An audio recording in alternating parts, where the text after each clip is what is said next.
Assalamualaikum warahmatullahi wabarakatuh. Perkenalkan, nama saya Faranisa Raihana. Saat ini kita akan membahas nih tentang apa sih itu maksudnya ASN atau kita akan mengenal lebih luas lagi tentang ASN. Dan sekarang saya bersama dengan Mas Erman Wiantono yang akan menjelaskan apa sih itu ASN. Oke Mas, yang pertama yang ingin saya tanyakan, menurut Mas apa sih itu ASN? Oke, jadi kita belajar lebih dalam tentang ASN ya. ASN itu singkatan dari aparatur sipil negara. Itu ada dasar hukumnya yang kuat, yaitu Undang-Undang Nomor 5 Tahun 2014. Kemudian ASN sendiri adalah profesi bagi pegawai negeri sipil yang dan pegawai pemerintah yang dengan perjanjian kerja yang bekerja di instansi pemerintah. Itu yang menurut Mas ya, menurut ASN. Kemudian menurut Mas itu sendiri apa sih fungsi dan peran pegawai ASN itu apa sih sebenarnya? Oh, untuk fungsinya itu ada 3 ya.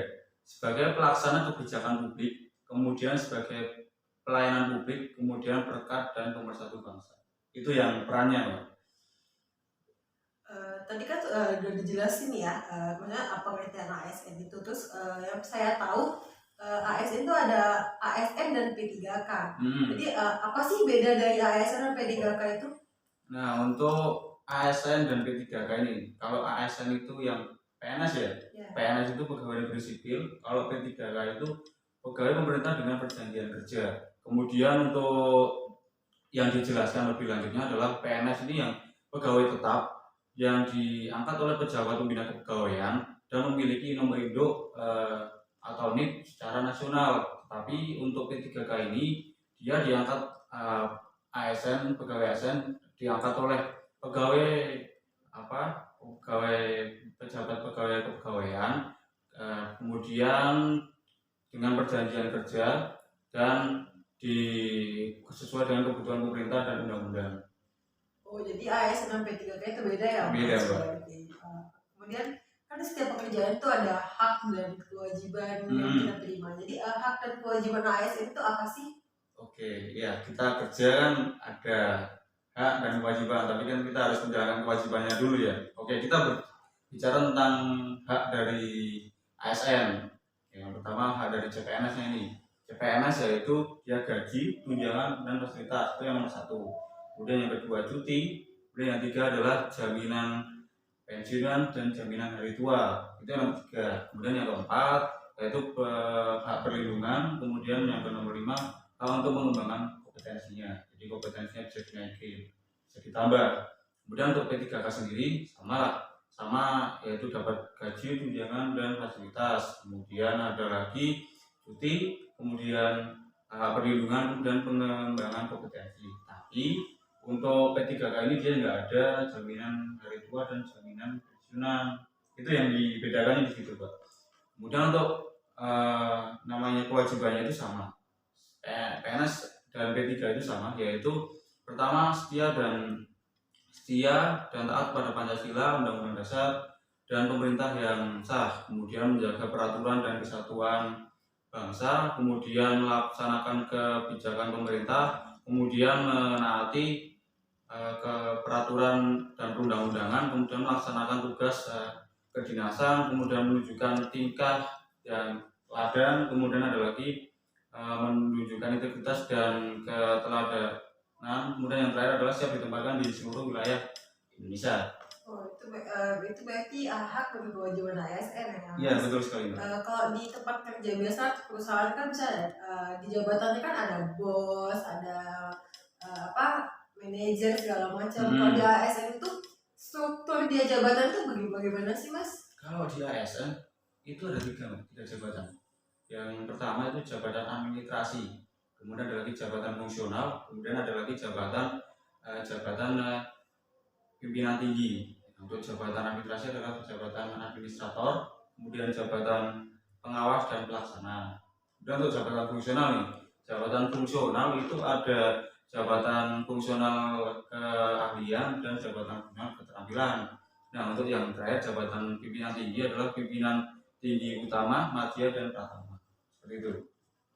Oh ya, ngomong-ngomong tadi ada tentang jaminan hari tua dan lain-lain. Apakah di ASN itu ada batas usia tertentu kita pensiun, Mas, atau menurut keputusan ASN sendiri untuk bisa mengambil pensiun gitu? Nah, untuk pensiun, jadi kita kan kerja ASN itu ada batasannya, ibaratnya ada masa berlakunya dia untuk sebagai PNS ya. Bahwa untuk jabatan administrasi dia mentok ke 58, 58 dia harus sudah pensiun. Kemudian jabatan pimpinan tinggi itu 60 tahun. Nah, untuk jabatan fungsional itu tergantung jabatannya lagi. Ada yang 58 dan ada yang 65 tahun. Seperti itu. Oh, berarti di setiap jabatan tersebut beda untuk usia pensiunnya, Mas? Iya, beda, Mbak. Jadi tidak semua sama, tergantung tupoksi jabatannya. Kemudian perilaku-perilaku ASN apa sih, Mas, yang bisa membuat ASN tersebut dikasih SP kah atau dikasih mungkin bisa saja diberhentikan. Jadi perilaku apa yang tidak boleh ASN lakukan?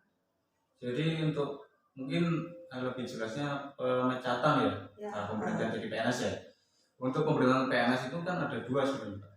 Jadi terhormat dan tidak hormat. Kita bicara yang tidak hormat dulu. Untuk yang tidak hormat, yang pertama dia penyelewengan terhadap Pancasila dan undang-undang. Kemudian yang kedua, dia dihukum penjara atau kurungan yang berkaitan dengan hukum. Kemudian yang ketiga, ini yang digarisbawahi, Mbak, yaitu dia tidak boleh sebagai anggota maupun pengurus dari partai politik. Jadi PNS itu harus benar-benar netral. Dia memilih hanya ketika ada di TPS. Jadi tidak boleh memilih satu parpol, itu tidak boleh. Itu ancamannya pidana langsung dicat.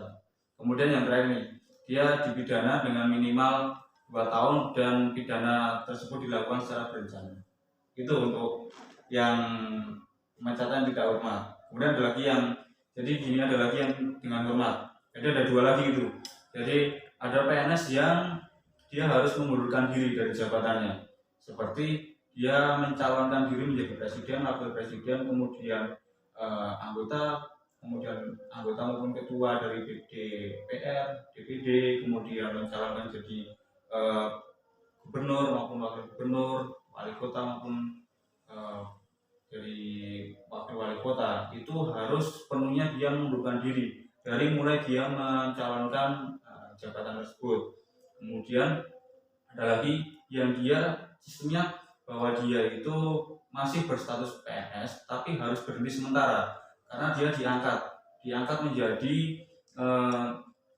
menjadi ketua MPR maupun anggota BPK, kemudian KPK, kemudian dubes luar negeri. Nah itu kalau diangkat seperti itu dia harus sementara diberhentikan dari PNS-nya. Gitu, Mbak. Jelas banget, sudah memang sudah ada peraturan tersebut begitu ya, Mas? Iya, memang kita di negara hukum, Mbak, jadi semua ada dasar hukumnya. Jadi yang terakhir nih, Mas, apakah ada tips and triknya nih buat teman-teman yang di rumah bisa direkrut menjadi ASN nih, Mas? Kira-kira apa sih kriterianya bisa direkrut menjadi ASN ini? Jadi untuk PNS ya, ASN ini jadi rekrutannya atau pengadaannya itu dia berdasarkan kebutuhan dari instansinya, baik administrasi maupun jabatan fungsional. Jadi dari instansi tersebut misal butuh ini jabatan ini, dia pengadaan CPNS. Kemudian untuk pengadaan CPNS sendiri dia berdasarkan sesuai kompetensinya dia dan persyaratannya. Kemudian ada lagi dia ini untuk tesnya yaitu ada 3 tahap ya, Mbak ya. Seleksi administrasi, kemudian ada lagi seleksi kemampuan dasar SKD itu yang ada di UTBK-nya, kemudian TKP itu ada passing grade-nya, kemudian yang lagi adalah dari SKB, seleksi kemampuan bidang, dari bidang jabatan dia yang dia lamar. Kemudian setelah dia lolos, misal lolos yang dibutuhkan 1, kemudian dia ranking 1, dia bisa masuk dan dianggap menjadi calon CPNS. Seperti itu. Oke, Mas, terima kasih atas semua pengetahuan yang telah Mas bagikan kepada kita semua. Semoga bisa bermanfaat juga kepada teman-teman yang di rumah yang menonton. Warahmatullahi wabarakatuh.